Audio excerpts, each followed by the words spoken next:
Grosse fin de semaine d'arts martiaux mix en fin de semaine. Il y a le UFC 147 qui sera présenté au Brésil. Et par la suite, il y aura également ce soir à TVA Sport et sur Sportsnet, vous aurez la chance également de voir UFC on FX.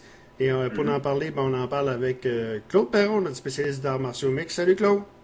Salut Danny, ça va? Oui, ça va bien Claude. Grosse fin de semaine de gala d'arts martiaux mix.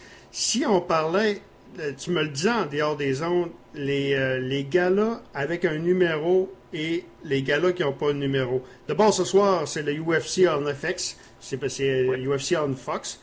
Et tu me disais que souvent, la cage est plus petite. Comment ça marche, en fait? Ben, c'est des plus petits galas, normalement, qui servent plus à la relève, là, si on veut. Okay. Puis, ben, c'est les mêmes règlements puis tout ça, sauf que c'est dans des plus petits arénas. Okay. Puis, la cage est un petit peu plus petite. La cage standard du UFC, si je me rappelle bien, c'est 31 pieds, je crois. 31 pieds. Donc, c'est gros de diamètre. En tout cas, c'est des plus petites cages. C'est des 28, 26. 28 de diamètre. Ils sont un petit peu plus petites. C'est pour faire une atmosphère probablement un petit peu plus, avec le public plus collé. Ils font ça plus intime un petit peu. C'est des très bons combattants qui sont sur la carte. Comme on voit la boxe, souvent Showtime qui présente son showbox, le vendredi soir, c'est un peu le même principe, j'imagine. Ouais, ça, oui. OK. Et cette carte-là, ils mettront aux prises Grant Maynard, qui est un très, très bon combattant. Grant Maynard, qui est un Américain, fiche de 10 victoires, une de défaite. Dans le cas de Maynard, il fera face à un compatriote quand même aguerri.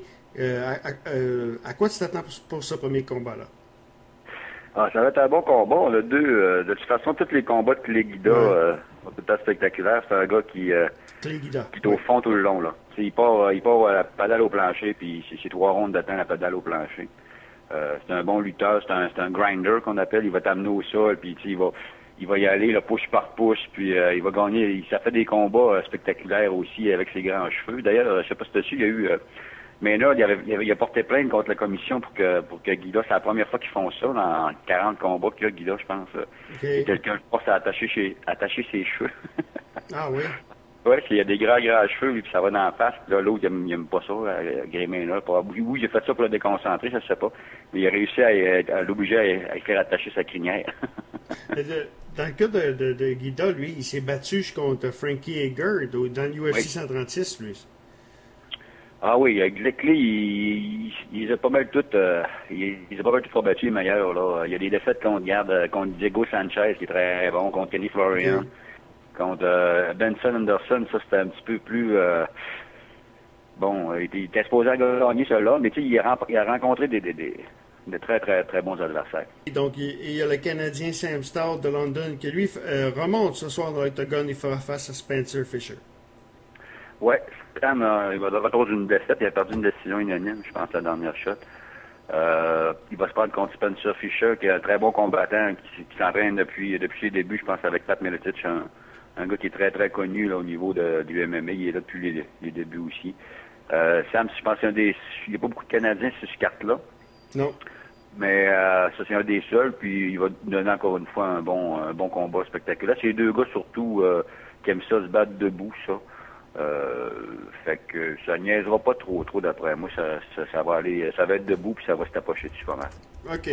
Et demain, Claude, ce sera au Brésil. Et coudonc, je me trompe-tu? On va souvent au Brésil depuis quelque temps.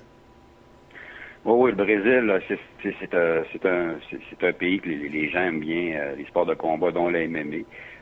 Ça a décollé là-bas aussi avec le jiu-jitsu brésilien, qui est une discipline très très marquante là, en MMA moderne. Puis aussi, il y avait leur propre compétition dans le pays, là, dont le nom m'échappe, qui était aussi des compétitions à points nus, pas de round, c'était pas de limite de temps non plus. Donc c'était assez... Vanderlei Silva, tous les gars de Shogun, Rua, les frères Noriega, ils ont tous commencé dans ces compétitions-là. Puis ils sont allés déjà 2 fois, je pense, au Brésil, puis ils emplissent des stades, donc il n'y a aucun problème. Eux autres là-bas, c'est très, très, très populaire. Puis peut-être le meilleur combattant, livre pour livre, qui vient du Brésil, en Edison Silva, il y a de quoi aussi à motiver Dana White de se rendre là-bas au Brésil. Et ça va être aux prises la finale demain. Donc c'est Wanderlei Silva, oui, qui fera face à Franklin, c'est ça? C'est ça. Rich c'est Franklin. Vanderlei, ça se prononce. Vanderlei, OK. Ouais, toutes les W, c'est des V, eux autres. Ah ouais, donc, c'est Vanderlei Silva contre Rich Franklin. Deux, en fait, se sont déjà rencontrés. Très, très beau combat qui est allé en décision en faveur de Rich Franklin. Par contre, Vanderlei, il pensait avoir gagné, il était bien déçu c'est un combat très serré, tu sais. Fait que, il avait hâte d'avoir une revanche, là. Puis là, il va être chez eux en plus, devant son monde en finale. C'est sûr qu'il va triper, là. OK. Et donc, tu vois quoi? Tu penses que Silva va l'emporter? Ah, je sais pas. Silva, il est usé, hein. Il est usé beaucoup. Il n'y a plus à mâchoire qu'il y avait. Moi, tu sais, à un moment donné, t'as un nombre limité de commotions que tu peux faire après ça, là. Tu deviens très fragile à ça. Okay. Fait que j'ai bien hâte de voir. Franklin, il est tout le temps, il est sur une bonne, très, très bonne lancée. En fait, il y a rien que Anderson Silva, là, qui a réussi à le battre de façon convaincante. Sinon, il a remporté des victoires contre à peu près tous les anciens champions qu'il n'y a pas, là. Il a rencontré Chuck Liddell, il l'a battu. Il a battu Vanderlei Silva. Tu sais, il les a tous battus au moins une fois. Fait que moi, je pencherais plus vers Franklin pour demain. Maintenant, en sous-cap, César Ferreira contre Sergio Moraes. C'est Brésiliens, pas ça. C'est des là, il y a beaucoup de noms qu'on connaît plus du moins parce que là, ils ont mis beaucoup de monde du Brésil. Ouais. Parce que moi, je regarde la carte, là, puis j'en connais pas beaucoup. C'est sûr que bon, là, plus tard, je les connais même pas, je te dirais franchement. Ensuite, c'est qu'on a plus connu un petit peu sur la carte, il y a Fabricio Verdum, qui est très, très bon. Ça, c'est un spécialiste du sol, qui a gagné plusieurs fois, justement, en BJJ brésilien, des championnats du monde, des choses comme ça. Donc, ça va être intéressant. C'est un poids lourd, ça. C'est un gros bonhomme, là. C'est un gars de 250 livres. Je crois 6'4", 250 livres. Ouais. C'est un gros bonhomme. Lui, il va se fronter à l'Américain Mike Russo. Ouais, ça va être tout un test pour Russo qui a 15 ans. Qui a battu du monde, oui, mais il va en pogner un bon, là. Okay. Ça va être un gros test pour lui. Moi, je pense pas qu'il va être bon pour passer au travers là, de Fabricio Verdum. Je pense que Verdum va nous gagner ça relativement facilement. Hey Claude, un mot sur Pat Côté, qui va remonter le UFC. On sait qu'il justement été au Brésil, on parle du Brésil, il est allé, je pense que et puis il est allé dans une foule hostile, il est allé remporter une belle victoire contre un Brésilien, et c'est peut-être cette victoire-là qui a fait en sorte que Dana White et son organisation lui ont donné une deuxième chance en UFC. Je pense que ça, quelque part, c'est mérité dans le cadre de Patrick Côté. Oui, c'est mérité parce que dans le fond, il avait fait quand même un bon combat contre. C'est un des seuls qui est allé, qui a fait plus qu'un round là avec Silva. Fait que c'est quand même pas pire.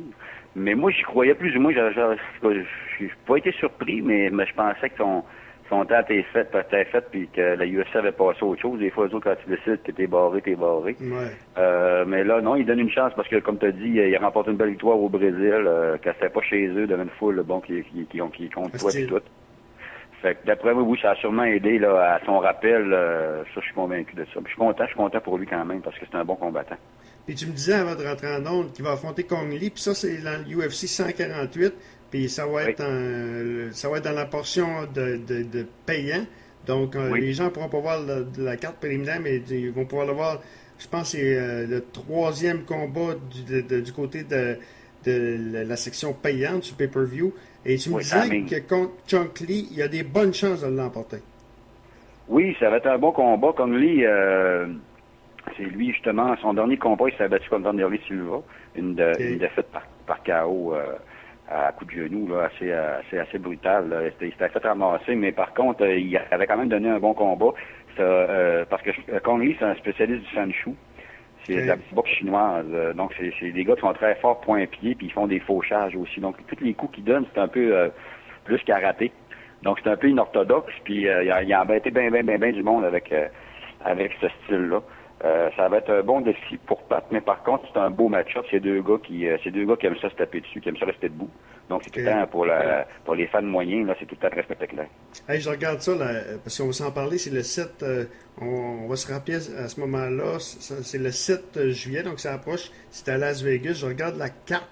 Il y aura Anderson Silva contre Chad Sonnen, Forrest Griffin contre Tito Ortiz, très populaire. Donc, ça risque d'être une très, très bonne carte d'arts martiaux mixtes. Ça, c'est une des grosses cartes de l'été, de la part du UFC. Ils nous mettent quand même tout le temps des bonnes cartes avec des bons champions, tout ça, mais là, t'as du beau monde, là. T'as justement, là, Sonnen contre Silva 2 qui va être extraordinaire, t'as Tito Ortiz, tu vas avoir Pat qui va être là. Il y a plein de bons combats. Ça va être vraiment, vraiment une belle carte, ça aussi. OK. Ben, Claude, on se parle le 6 juillet, à la veille du UFC 148 plutôt. Ah, c'est pas pareil. Ben voilà, donc c'était Claude Perron qui nous analysait la carte du UFC 147 et également du UFC FX qui sera présenté ce soir.